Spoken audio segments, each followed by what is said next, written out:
مولا علی کرم اللہ وجہہ الکریم قبرستان جاتے. حضرت سعید ابن مسیب ایک تابعی ہیں, حضرت علی کے ساتھ قبرستان گئے تھے. حضرت علی نے زور سے سلام کیا قبر والوں کو اور پھر پوچھا ہے قبروں والوں کیا حال ہے تمہارے. اور اس کے بعد پھر حضرت علی روتے کھڑے ہوئے, آنسو بہنے لگے. حضرت سعید ابن مسیب کہتے ہیں مولا علی سے کیا آپ قبروں والوں سے بات کر رہے ہیں, وہ آپ کی سن رہے ہیں یا آپ سے وہ کچھ جواب دے رہے ہیں؟ حضرت علی کرم اللہ وجہہ الکریم نے فرمایا ہاں اگر تم سنتے ان کی باتیں تو رو پڑتے. حضرت سعید پوچھتے ہیں کیا کہہ رہے ہیں قبروں والے؟ سنو میرے عزیزوں, حیدر کرار شیر خدا علی مرتضیٰ فرماتے ہیں قبروں والوں سے میں نے پوچھا کیا حال ہے تمہارے, تو قبروں والوں نے کہا اے علی مت پوچھو ہمارے حال, جن بالوں کو ہم سجایا کرتے تھے ان بالوں پر تو اللہ نے بچھو چھوڑ دیے. ہمارے وہ چہرے جو غازے سے ملوث تھے, حسین تھے, ہمارے چہروں پر اب خون اور پیپ کے علاوہ کچھ نہیں رہ گیا. ہمارا وہ جسم جس کے سنوارنے کے لیے ہم دن بھر گھنٹوں لگاتے تھے, آج وہ ہماری قبروں میں کیڑوں کی غذا بنا دی گئی ہے. حضرت علی فرماتے ہیں قبروں والوں نے جب ہم سے یہ کہا تو ہم نے رو پڑا, ہمیں رونا آ گیا. یقیناً میرے عزیزوں وہ منزل آپ کی بھی ہے میری بھی ہے, ہمیں بھی جانا ہے آپ کو بھی جانا ہے. حضرت سفیان ثوری فرماتے ہیں ایک چھوٹی سی بچی کو آپ نے ایک جنازے کے پیچھے جاتے ہوئے دیکھا روتے ہوئے. وہ لڑکی اپنے باپ کے جنازے میں جا رہی تھی, رو رہی تھی اور یہ کہہ رہی تھی اتنی بڑی مصیبت کا دن ہمارے اوپر کبھی آج تک آیا ہی نہیں تھا. حضرت سفیان ثوری نے کہا بیٹا تم پر نہیں تمہارے باپ پر جو دن آیا وہ کبھی نہیں آیا تھا. موت کا دن, موت کا دن سب سے سخت دن ہے, سب سے سخت دن ہے. موت کس طرح سے آتی ہے پتہ ہے؟ فرمایا گیا جیسے ریشم کے کپڑے کو کانٹوں کی جھاڑی پر ڈال دو اور کپڑا کھینچو, کپڑے کے تار تار نکلتے جائیں گے. فرمایا گیا ملک الموت روح نکالنے کے لیے جب آتے ہیں تو اسی طرح سے روح نکالتے رہتے ہیں, انگلیوں سے, پیروں کی, ہاتھوں کی انگلیوں سے, ناخنوں سے روح نکلتی نکلتی آتی ہے. ایک ایک جوڑ سے روح نکلتی ہے, یہاں تک کہ ناک تک اس کو کھینچ کر کے لایا جاتا ہے. اور قرآن میں اللہ فرماتا ہے تم اگر دیکھو گے کہ روح کیسی نکالی جا رہی ہے, یضربون وجوہہم وادبارہم, فرشتے آتے ہیں پیٹھ پر پیچھے مارتے ہیں, زور زور سے مارتے ہیں اور پیشانیوں پر مارتے ہیں اور یہ کہتے ہیں اے نکل جا روح. اللہ فرماتا ہے تم اگر دیکھو گے کہ فرشتے کس طرح روح نکالتے ہیں تو کانپ کر رہ جاؤ گے, مار مار کر کے روح کو نکالا جاتا ہے. اور یہ چھوٹا سا وقت نہیں ہے, ادھر جھٹکا لگا ادھر موت ہو گئی, لمبا پروسیس ہے. اس سے جو گزرتا ہے وہی بتا سکتا ہے. بعض لوگوں کو ایسا لگتا ہے زہر کھا لیا ابھی موت ہو گئی, سوسائڈ کر لیا ابھی موت ہو گئی. موت اتنی آسانی سے نہیں آتی, لمبا پروسیس ہے. موت سے پہلے فرشتے آ جاتے ہیں, چاہے تم اچھے آدمی ہو بیٹھے ہوئے ہو, تم کو بھی اگر موت آنی ہے تو تم پہلے فرشتوں کو دیکھنے لگ جاؤ گے, لیکن بتا نہیں سکتے کسی کو. موت سے تھوڑی دیر پہلے فرشتے قریب آ جاتے ہیں. پہلے جماعت فرشتوں کی آتی ہے, پھر ملک الموت آتے ہیں. ملک الموت ان فرشتوں کے بیچ آتے ہیں. جیسے ہی یہ مرنے والا آدمی ملک الموت کو دیکھ لیتا ہے پھر اس کے جسم میں کپ کپی طاری ہو جاتی ہے, اور ایسی کپ کپی طاری ہوتی ہے کہ کبھی پیشاب نکل جاتا ہے, کبھی پخانہ نکل جاتا ہے. اکثر دیکھنا مرنے والوں کی نجاست نکل جاتی ہے. ملک الموت کو وہ بہت قریب سے دیکھتا ہے, اور ان کی دو شکلیں ہیں. ایک بہت بھیانک شکل ہے, اس کو دیکھنا ہی عذاب ہے, اور ایک بہت خوبصورت شکل ہے, ان کو دیکھنا ہی رحمت ہے. وہ نیک بندوں کی روح نکالنے کے لیے جب جاتے ہیں تو خوبصورت شکل میں جاتے ہیں, اور جب گنہگاروں کی روح نکالنے جاتے ہیں تو بھیانک شکل میں جاتے ہیں, اور ان کو دیکھتے ہی مرنے والے کا جسم پیلا پڑ جاتا ہے, پیشانی اکھڑ جاتی, آنکھیں پھٹی رہ جاتی, اور پھر خرخرا آنے لگ جاتا ہے, یعنی خر خر کی آواز تیز ہو جاتی ہے. وہ بولنا چاہتا ہے اپنے پاس والوں کو لیکن بول نہیں سکتا، بند ہو جاتا ہے۔ یہ وہ وقت ہے جب اس کے توبہ کا دروازہ بھی بند ہو جاتا ہے۔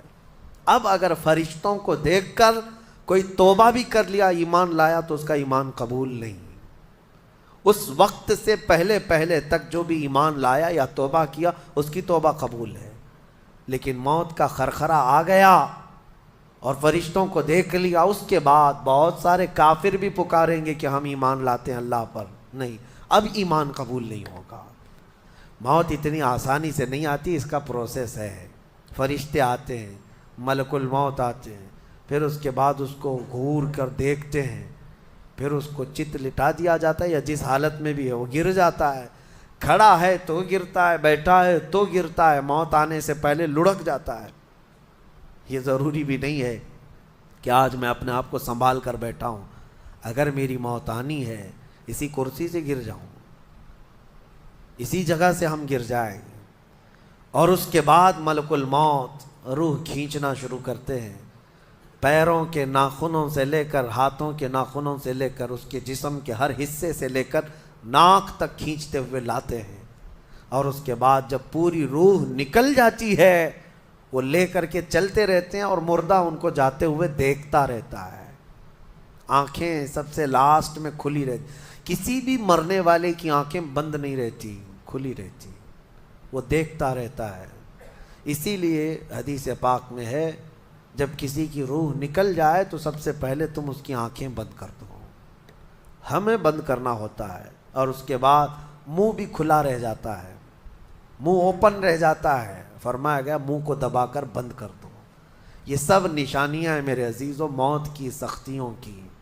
آپ کو پتہ ہے جب رسول کریم صلی اللہ تعالیٰ علیہ وسلم کی وفات آئی، اللہ اکبر، نزع کا عالم اتنا سخت تھا کہ بار بار حضور اکرم صلی اللہ علیہ وسلم کو پورے پانی کے مٹکے انڈیل دیے جا رہے تھے، 3 مٹکے حضور پر انڈیل دیے گئے موت سے پہلے، اور حضور اس کے بعد تھوڑا آرام محسوس کرتے اور پھر شدت کا بخار۔ اور وہ آخری وقت تھا جب حضرت فاطمہ آپ کے پاس آئی تھی، حضور نے ان کے کان میں بتا دیا، وہ رونے لگ گئی۔ کیا کہا تھا؟ حضرت فاطمہ کہتی ہیں حضور نے فرمایا، اے فاطمہ اب میں جا رہا ہوں، میرا آخری وقت ہے۔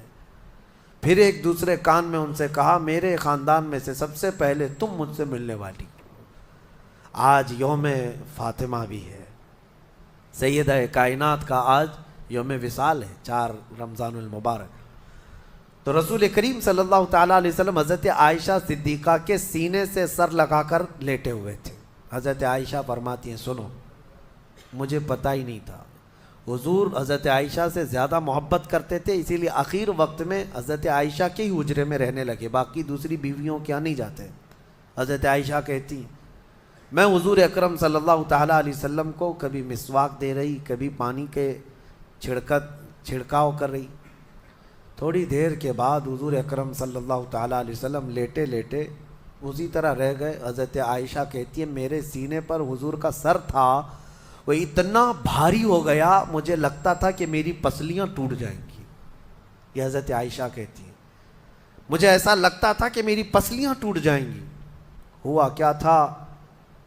حضرت عائشہ فرماتی ہیں دروازے پر جبرائیل امین آئے، روح نکلنے سے پہلے کی بات ہے۔ حضرت عائشہ فرماتی ہیں حضور کے پاس جبرائیل آخری بار آئے، وہ غمگین حالت میں آئے، یا جس حالت میں ہو۔ حضرت رسول کریم صلی اللہ علیہ وسلم سے عرض کرنے لگے یا رسول اللہ، دروازے پر موت کا فرشتہ کھڑا ہے، آپ کی اجازت چاہتا ہے، اگر آپ اجازت دے دیں تو وہ آئے گا اور آپ کی روح پاک کو اللہ کے حضور لے جائے گا۔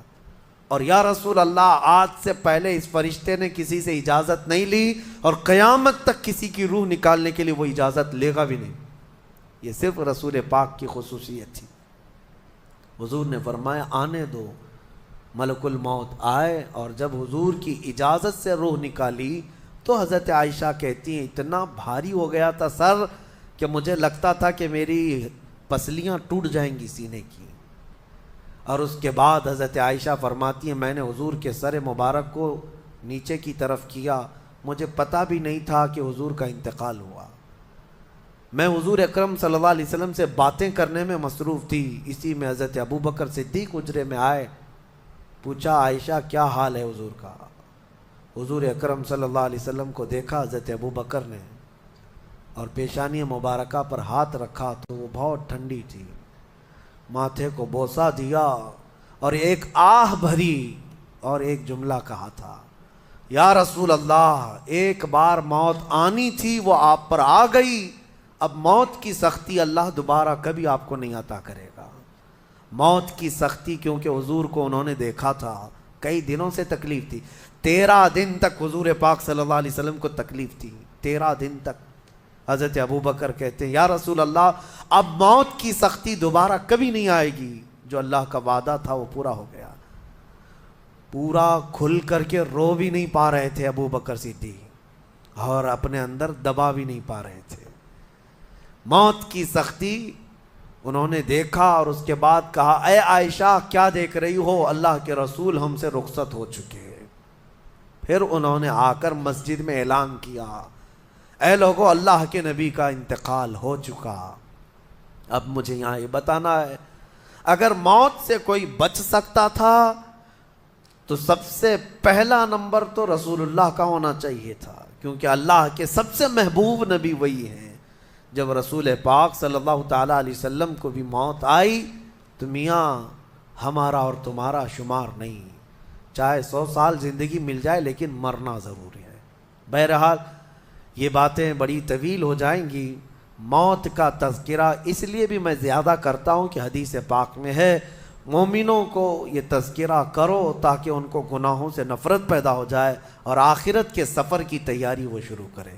اللہ کریم ہم سب کو دنیاوی خرافات سے محفوظ فرمائے، دنیا کی لذتوں سے اور یہ فانی خرافات میں مبتلا ہو کر آخرت بھولنے سے اللہ ہماری حفاظت فرمائے۔ مولا کریم جب ہماری موت آنے کو ہو تو ہماری زبانوں پر کلمہ طیبہ جاری فرما دے۔ رب ذوالجلال موت سے پہلے تیرے حبیب پاک کے چہرے کی زیارت نصیب فرما۔